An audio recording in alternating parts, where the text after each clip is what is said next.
What's up again there, guys? Brian here at 3 Terry here to bring you an extensive episode of the people's questions, where I answer all the questions you guys sent me over the past week. As stated earlier, we got a much longer episode than last week, so I think that's a good thing, and I'm absolutely positive that we got maybe at least, from what I can see here, at least 2 to maybe 3 newbies of the episode, so that's a good thing. I was starting off real simple with a regular of mine going by the name of Silver Shadow 2099, and you want to know, if you took away his immortality, how do you think Arden would do against Sephiroth?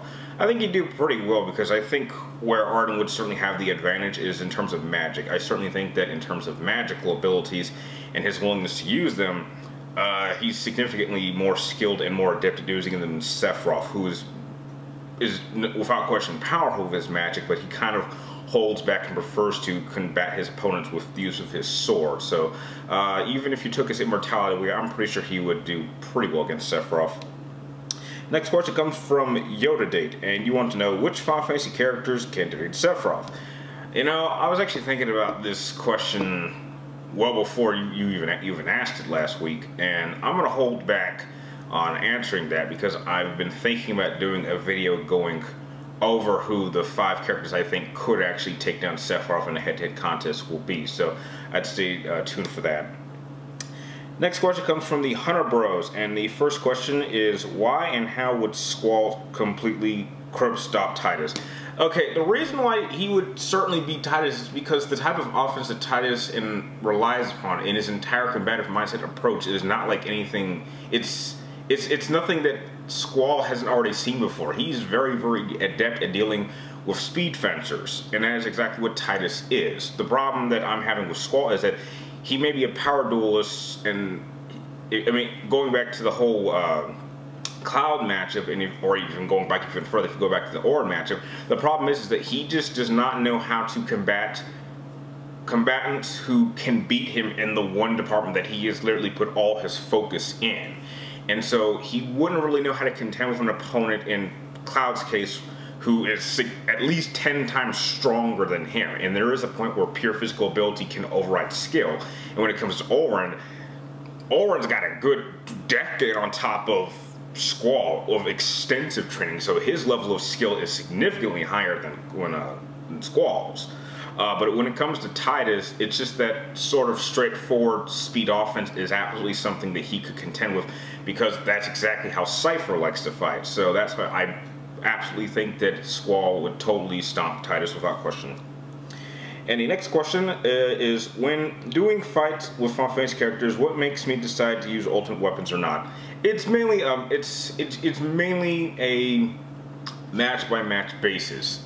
It's only used if I feel like it will play an important factor in the fight itself. For example, when going back to the Squall matchups, when I used Squall the first time, I knew that really to give him any sort of chance against Oren, he had to have his ultimate weapon, because his ultimate weapon plays a very important role with his limit break attacks. If he just has his revolver, all he has is just one. If he has the Lionheart gunblade, then he has access to all 4. So so if any case, I'll decide to use an ultimate weapon if I feel it will balance the matchup a little bit. But it's always a match-by-match basis, to be honest. Next question comes from Murloc Lord. You want to know, what is my opinion on plot armor? It can be stupid, but I think if you use it in the right context, it can work to your benefits, but that rarely ever happens. So, just my quick thoughts on the idea. Next question comes from Venom Rules All, and you want to know, what is my opinion on Dissidia's version of Garland? To be honest, Garland was never really a character I gave much opinion towards, so I didn't really mind what they decided to do with the character, because I was just never really a fan of him to begin with. I mean, you know, Square can do whatever they want with these characters as long as they, you know, don't over-exaggerate things, and as far as I'm concerned, it just never bothered me. Next question comes from Rain932. You want to know, what is the biggest gaming guilty pleasure or game I like, but no, it's technically a bad game? Hannah Montana. That game legitimately saved my love for video games. Despite the fact that I know it's a shit game, that was the first game after like a 3 to 4 month hiatus from video games after being just emotionally destroyed by FF13. I said, okay, I gotta play something that is worse than this game to get my funk back. And that was the first game I rented from GameFly, and I popped it in, and it was a horrible game. But I was like, wow, this game is significantly better. And it pretty much saved my love of gaming. So I have Hannah Montana to thank for that. And I actually platinumed that game in one sitting, which I think that might be a record, so you know, who knows. Next question comes from Santica Scarpino. You want to know which, in my opinion, is the hardest boss from the God of War series. Honestly, if I had to say which was one of the hardest ones, I would probably pick one of the Valkyries. I can't exactly pick which one, but I definitely think the Valkyries are probably some of the hardest boss fights. I think that for most of this series, at least before God of War 4, I think the boss fights were never really all that hard. It was just knowing, like, how to use your offense properly. But with this new combat system, you absolutely have to be a lot more careful. You can't just go straight up offense. You actually have to recognize patterns. You have to use defense. You have to know use what runic attacks to use. It's a lot more. You have to be a lot more calculating with your maneuvers, and the Valkyrie fights will absolutely test your skills in that department. So I would say a majority of the Valkyrie fights are, without question, some of the hardest, especially if you're playing them on the harder difficulties as I was playing. So that would be my answer. Next question comes from Virgil, the son of Sparta. You want to know what was my saddest moment or death in Resident Evil? Saddest moment.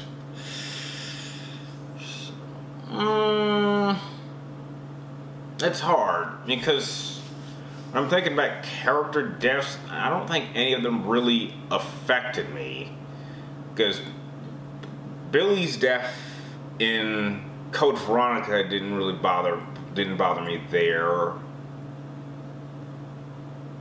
I want to say maybe Piers' death. I wasn't really sad about Piers' death in Resident Evil 6. I was just upset because it was a wasted opportunity. Because like there was a moment in one of the highlights of that campaign, despite the fact I think it's the weakest, is that there was a moment where Chris was talking to Piers and he was saying, you know, after this mission, I want you to take my place so I can retire. And I thought that was an incredible moment because it was a perfect opportunity to start retiring older characters and setting up newer characters for the next generation of games, because you know we keep reusing the same characters over and over again, and eventually they'll get stale. So this was like a perfect opportunity. So the fact that they killed off Piers really upset me, because I really thought, like, this guy is a good character, but I would like to see his story continue, and the fact that it was ruined really upset me. So I would say Piers' death is probably the closest to making me sad, but it wasn't really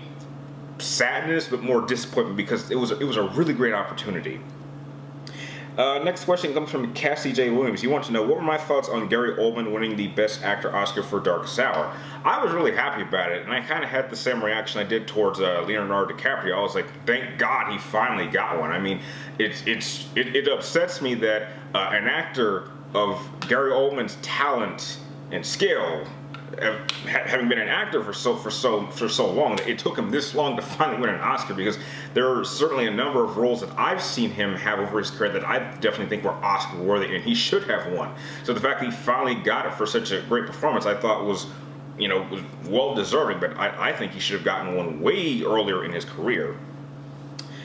Next question comes from All-Star Gamerpunk. You want to know who is my least favorite character from Devilment Cry 1 to 4. What's Nero's girlfriend's name? Kyrie? I think that's what her name is.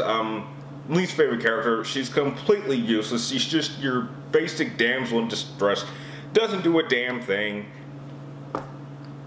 So, yeah, that would be like my least favorite character. Next question comes from the first newbie of the episode, going by the name of Alex Dew. Awesome name. And he wants to know, how would I compare Cloud from Advent Children to Devilment Cry 4 Dante? I would simply say that I would compare them in the sense that they both improved on their previous styles, because if Devilment Cry 4 takes place directly after 1, or if we want to get more tactical, it actually takes place after the anime series, I simply think that they simply improved in their skill set. But I think that Cloud made a much more significant improvement, because with Dante, he simply continued to just improve the skills that he already had. With Cloud, he actively had to completely rebuild his skill set and approach from the ground up. He simply took the weaknesses that Zack's form that he'd been using for the entirety of Final Fantasy VII and simply fixed the problems, and even took some elements from Sephiroth's approach and applied them to his own. I mean, he even went as far as to build a custom weapon that had 7 swords to add to this approach, which is something that Zack never lived long enough to do.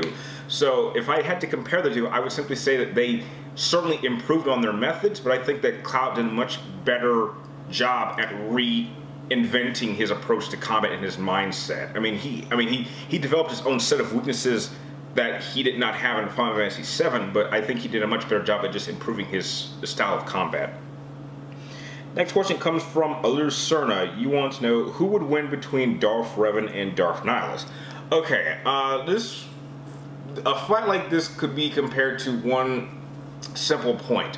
As Evan Nova 95 stated, when it comes to Darth Niles, the key factor of whether or not you will win or lose a battle against Darth Niles is this: is if you could resist Force Drain. If you can resist a powerful application of Force Drain, you are practically guaranteed to win. If you can't, you are guaranteed to lose in a matter of seconds.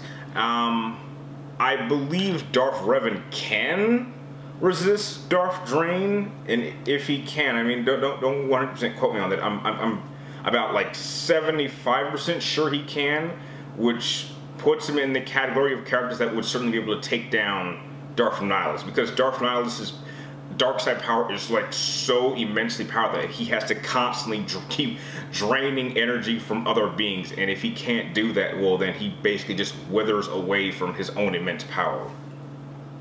Next question comes from Jalen Bradford. You want to know, if I want to be a Jedi and learn the ways of both sides of the Force, which Jedi and Sith would I want to train under? Pretty much. Okay, I actually did a Star Wars questionnaire about this. If I had to pick, my Jedi Master would be Kyle Katarn, and I think my Sith Master would, this is like a stereotypical answer, it would either be Darth Plagueis or it would be Darth Traya. I would pick Kyle Katarn because I like his approach to combat in terms of his use of the Force, in which he uses both light side and dark side abilities, but he goes as far to state that, you know, the actual power itself doesn't make it light or dark, it's how you use it, because there's certainly a lot of Force powers that would be considered dark powers that I think would be very, very useful to me as a combatant. But when it comes to my Sith, I don't want to be the type of combatant that wants to follow the rule of 2 mentality. And I think that there's a lot of things that Traya and Plagueis could teach me to be a better manipulator than just a ruthless killer, because there's a lot of things that they do that have some really good applications and have some really good uses. I just think that their ambition might have gotten corrupted at some point, so I would prefer to get them or learn underneath them before that ever happens. So that would be my general answer. Next question comes from Red Hood 94-7, which I think is the second newbie of the episode, so welcome.